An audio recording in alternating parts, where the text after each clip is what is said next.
कर्मण्येवाधिकारस्ते मा फलेषु कदाचन मा कर्मफलहेतुर्भूः मा ते संगोऽस्त्वविकर्मणि।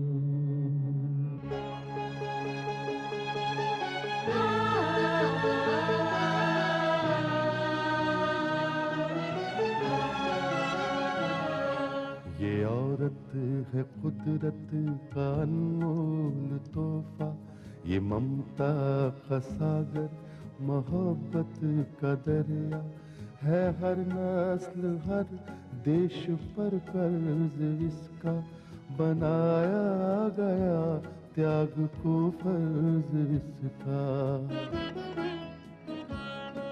मगर इसकी दुनिया ने कीमत न जानी, मगर इसकी दुनिया ने कीमत न जानी। अजब दास्तां है, अजब है कहानी।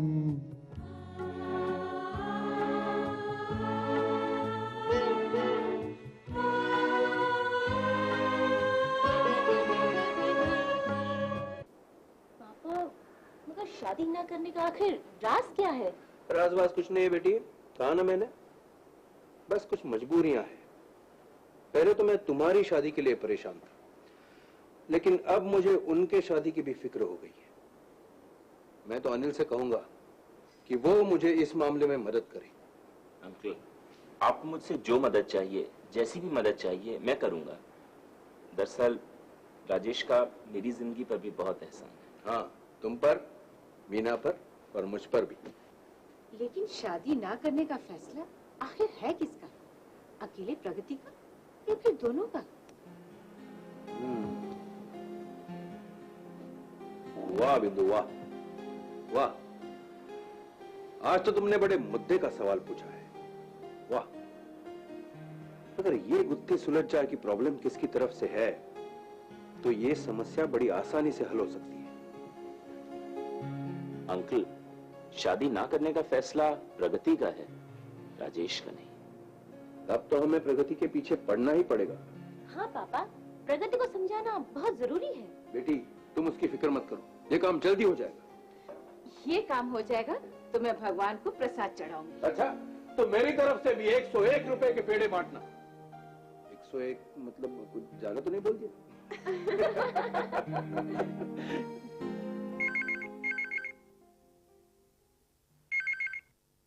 हेलो, प्रमोदनी है? हाँ प्रमोदनी, मैं रंजीत बोल रहा हूँ। रंजीत, तुम? हाँ प्रमोदनी। अच्छा ये बताओ, तुम्हारा हस्बैंड तो घर पे नहीं है? नहीं नहीं नहीं, वो घर पर नहीं है। ठीक है, कम से कम हम आजादी से बात कर सकते हैं। हाँ हाँ, क्यों नहीं। रंजीत, जब से तुम अलग हुए हो मेरी जिंदगी एक कैद हो गई है। अब तो इन चार दीवारी में मेरा दम घुटने लगा है। हाँ प्रमोदनी, मुझे भी यही लगता है कि अब मैं तुम्हारे बगैर रह नहीं सकता। रंजीत, तुम मुझसे आके कहीं मिल सकते हो क्या? नहीं प्रमोदनी, मैं तुम्हारे घर नहीं आऊंगा, क्योंकि अगर तुम्हारे हस्बैंड को पता चल गया तो तुम्हारे लिए एक नया बखेड़ा खड़ा कर सकता है। Ranjit, I hate this. अगर मैं क्या करूं, मेरी मजबूरी है। जिन हालात में मेरी उसके साथ शादी हुई है, उन हालात को लेकर मैं अभी भी रो रही हूँ। रंजीत, मैं तो उसके साथ खुद छुटकारा पाना चाहती हूँ। रंजीत, घर पे मिलने की बजाय तुम मुझे कहीं बाहर मिलोगे प्लीज? नहीं प्रमोदनी, हमें अब इस तरह मिलने जुलने का सिलसिला बंद करना पड़ेगा। प्रमोदनी, तुम कुछ ऐसा चक्कर चलाओ कि हम हमेशा के लिए एक दूसरे के हो जाएं। रंजीत, मैं तो खुद इस जिंदगी को पसंद नहीं करती हूँ। हर वक्त वही चूल्हा, चक्की, बच्चे और पति। मैं इस कैद से आजादी चाहती हूँ। रंजीत, देखो, अगर तुम मेरे साथ जिंदगी गुजारने का वादा करो तो मैं हर मुसीबत से छुटकारा पा सकती हूँ। रंजीत, मैं तुम्हारे साथ हर तरह की जिंदगी गुजार सकती हूँ। रंजीत, प्रमोदनी, जब से मोदी साहब की नौकरी छूटी है, ठाकुर साहब ने मुझे पनाह तो दे दी है, लेकिन हालात कुछ अच्छे नहीं चल रहे। तुम उसकी फिक्र मत करो रंजीत। एक बार मैं तुम्हारे पास आ गई ना, तो फिर हम नए शिकार की तलाश करेंगे।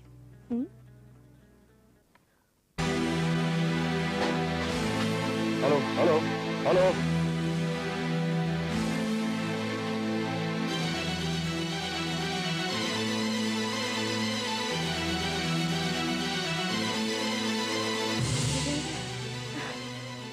वीरेंद्र, मैं तो अपनी सहेली के साथ बात।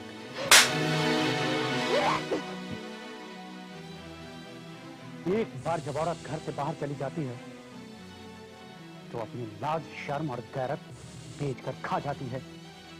उसके बाद वो औरत नहीं रह जाती, बहन बन जाती है। ना तो किसी की पत्नी रह जाती है और ना ही किसी की मां।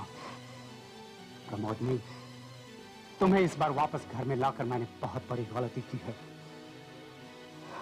लेकिन अब तुम्हारी झूठी बातों में मैं आने वाला नहीं।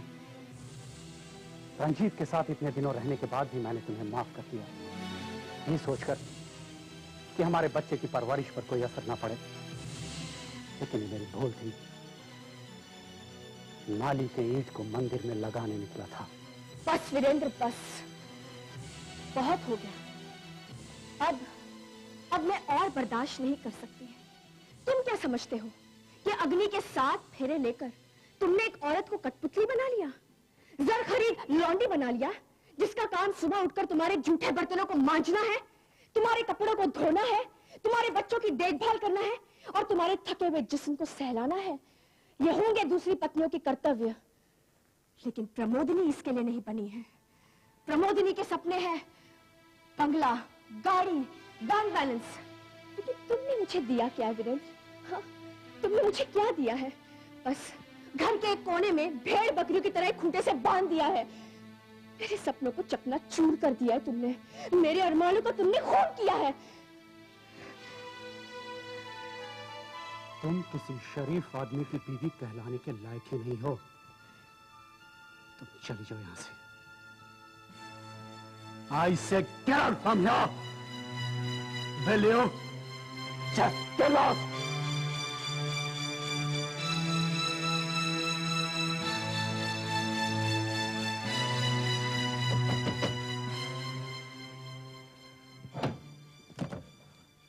प्रमोदनी, तुम?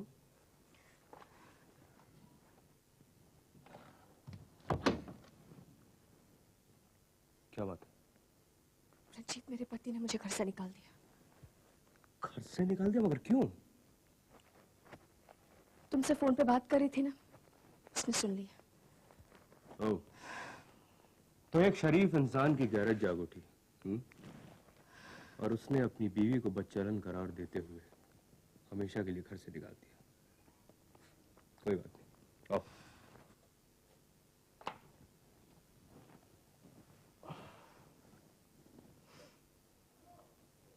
क्या तय किया है? रंजीत, तय तुम्हें करना है, क्योंकि मेरे पास तुम्हारे साथ रहने के अलावा और कोई रास्ता नहीं है। देखो प्रमोदनी, तुम अच्छी तरह जानती हो कि मैं किस किस्म का आदमी हूं। मैं दरअसल बहुत ही ज्यादा एम्बिशियस हूं। वो तो किस्मत ने मेरा साथ नहीं दिया, वरना आज मैं भी डॉक्टर अनिल के समान किसी करोड़पति की जायदाद का मालिक होता। रंजीत, किस्मत ने अगर मेरा साथ भी दिया होता ना, तो आज मैं करोड़पति की बीवी होती। मगर ऐसा नहीं हुआ, इसलिए आज हम दोनों एक दूसरे की किस्मत को आजमा रहे हैं। तुम्हें पाकर मुझे लगा कि शायद किस्मत हम पर मेहरबान हो जाएगी, मगर यहां पर भी किस्मत ने हमें धोखा दे दिया। सच कहती प्रमोदनी, लेकिन मैं एक बात मानता हूं, आदमी को कभी भी हिम्मत नहीं हारनी चाहिए। और बड़े बुजुर्ग भी यही कहते हैं कि फल किए जा लेकिन कर्म की चिंता मत कर। हाँ रंजीत, और कर्म हम छोड़ेंगे नहीं। तो इस समय तुम्हारी सबसे बड़ी प्रॉब्लम है रहने की, यानी कि मुझे सबसे पहले तुम्हारे रहने का इंतजाम करना होगा। इंतजाम करना होगा? तो क्या मैं तुम्हारे साथ इस घर में नहीं रहूंगी? प्रमोदनी, तुम शायद नहीं जानती कि यह घर मेरा नहीं है। यह घर है ठाकुर रुद्र प्रताप सिंह का। मैं भी तुम्हारी ही तरह एक दिन ऐसे ही बेघर हो गया था, लेकिन उसके बाद ठाकुर साहब ने मुझे सहारा दिया। और लगता है मुझे उनसे ही तुम्हारे रहने के लिए बात करनी पड़ेगी। लेकिन रंजीत, अगर उन्होंने सहारा नहीं दिया तो? तुम चिंता मत करो प्रमोदी, कुछ ना कुछ हो ही जाएगा। और फिर हो सकता है कि तुम मेरे साथ इसी घर में रहो। हाँ, लेकिन इससे पहले हम लोगों को एक फैसला करना पड़ेगा। किस बात का फैसला? यही कि मैं और तुम अगर एक साथ रहते हैं तो किस रिश्ते के हिसाब से रहेंगे। तुम्हारा मतलब क्या है? प्रमोदली, मान लो कि मेरी और तुम्हारी शादी हो जाती है तो हमारे रिश्ते में जज्बात आ जाएंगे, और मैं ये नहीं चाहता, क्योंकि मेरा और तुम्हारा रिश्ता है दोस्ती का, हिसाब किताब का। इसलिए मैं चाहता हूं कि मैं और तुम हमेशा दोस्त बनकर रहें, जिससे कि हमारा और तुम्हारा हिसाब किताब बिल्कुल साफ रहे।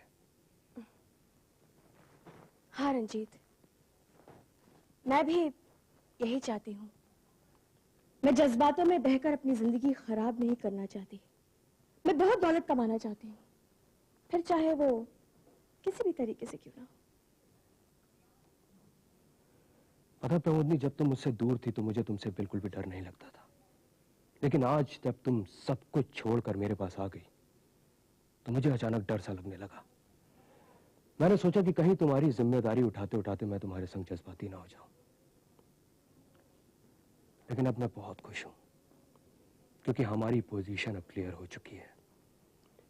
हमारे बीच में सिर्फ दोस्ती का रिश्ता है, हिसाब किताब का रिश्ता है। रंजीत, मैं इसी बात पर तो फिदा हूं तुम पर।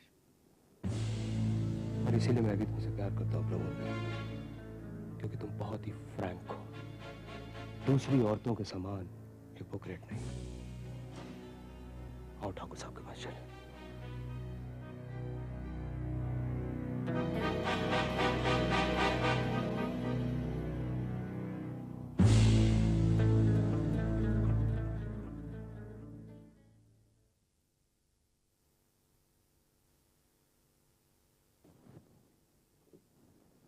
नमस्ते ठाकुर साहब। नमस्ते रंजीत, आओ। कहो, कैसे आना हुआ? ठाकुर साहब, इन्हें तो आप जानते ही होंगे, इनका नाम है प्रमोदनी। हाँ हाँ हाँ, नमस्ते। ठाकुर साहब, बात यह है कि इनके पति ने इन्हें घर से निकाल दिया है। निकाल दिया है?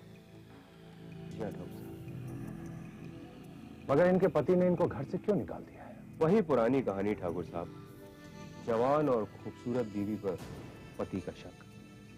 आप तो जानते ही हैं कि वो डॉक्टर अनिल वाले मामले में प्रमोदनी ने हमारी मदद की थी, लेकिन राजेश और प्रगति ने बीच में आकर सारा खेल बिगाड़ दिया था। बस उसके बाद से मेरी और इसकी दोस्ती हो गई, और इस बात का पता इनके पति को चल गया और उसने इन्हें घर से निकाल दिया। अब ये कहां रहती हैं? तुम्हारे पास? अरे नहीं ठाकुर साहब, मैं तो वैसे ही बेसहारा आदमी। अगर आपका सहारा ना होता तो मैं पता नहीं आज कहाँ होता। इसलिए मैंने सोचा कि एक और बेसहारे को मैं आपके पास ले चलूं, और अगर आप इसकी मदद कर दें तो ठाकुर साहब, इसके बदले आप जो भी काम कहेंगे मैं वो करूंगी। ठाकुर साहब, जिनकी वजह से मैं घर से बेघर हुई हूँ, मैं चाहती हूँ कि मैं उन्हें रास्ते की धूल चटा दूं। तुम्हारा इशारा किसकी तरफ है? ठाकुर साहब, मेरा इशारा आपके दुश्मनों की तरफ है, और खास करके प्रगति की तरफ। रंजीत, ये तो तुम्हारी तरह ही जख्मी शेरनी है, और हमें जख्मी लोगों की ही तलाश है। हाँ ठाकुर साहब, अब हमारे जख्म दुश्मनों के खून की मरहम से ही अच्छे हो सकते हैं। ठाकुर साहब, मैं बहुत ही अमीर बनना चाहती हूँ इनफैक्ट, लेकिन किस्मत ने साथ नहीं दिया, क्योंकि हमारे सर पर आप जैसी हस्ती का हाथ जो नहीं था। प्रमोदनी, जो लोग हमारे साथ वफा करते हैं, हम उनके ऊपर सब कुछ लुटा देते हैं। ठाकुर साहब, आप हमें खिदमत का मौका तो दीजिए, हम अपनी वफादारी का सबूत खुद देंगे। तब तो हमें तुम्हारे लिए खास तौर पर सोचना पड़ेगा। रंजीत। जी ठाकुर साहब। हमें उम्मीद है कि प्रमोदनी हमारे लिए बड़ी ही काम की औरत साबित होगी। इसके रहने का इंतजाम हम खुद करेंगे। इसे वहां किसी भी तरह की कोई तकलीफ नहीं होगी। शुक्रिया ठाकुर साहब। इस एहसान का बदला मैं किस तरह से चुकाऊंगी ये तो वक्त बताएगा। रंजीत। जी ठाकुर साहब। अब तुम घर जा सकते हो। प्रमोदनी से हम कुछ तन्हाई में बातें करना चाहते हैं। जी ठाकुर साहब।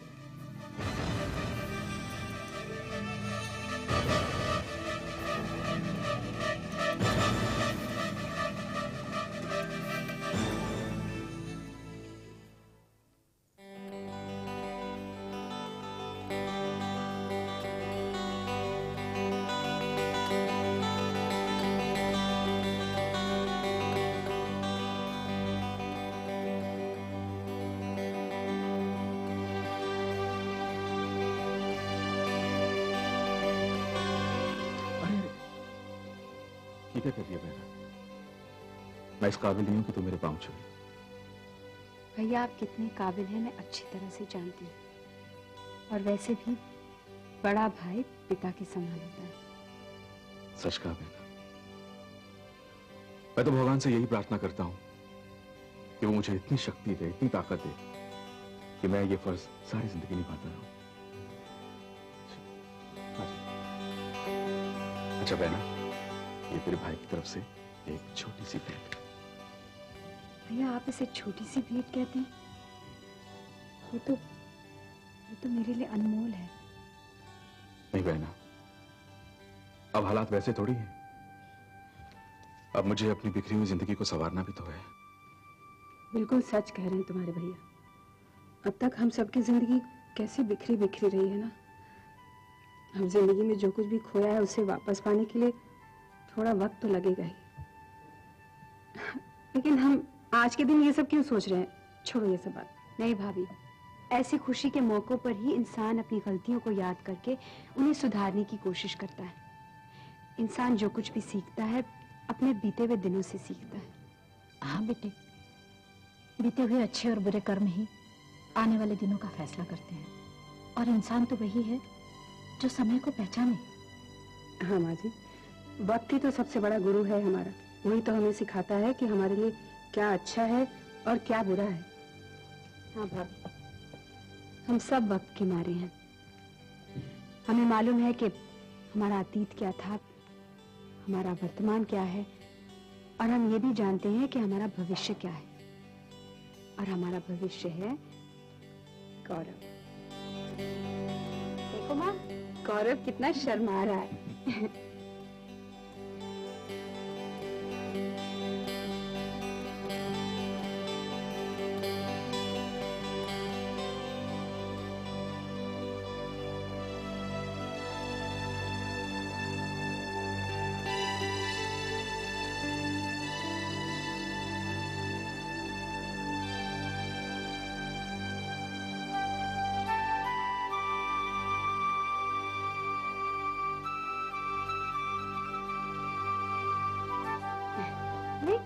क्या कर रहे हो?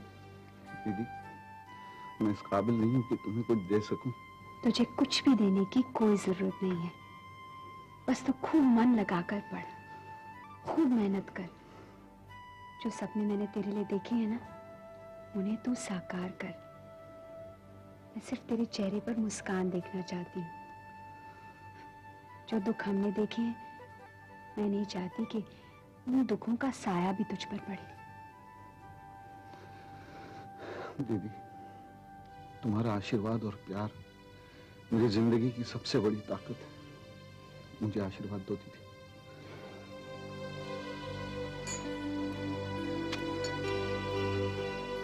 हाँ गौरव, आज तो अपनी जिंदगी के एक नए इम्तिहान में प्रवेश करने वाला है।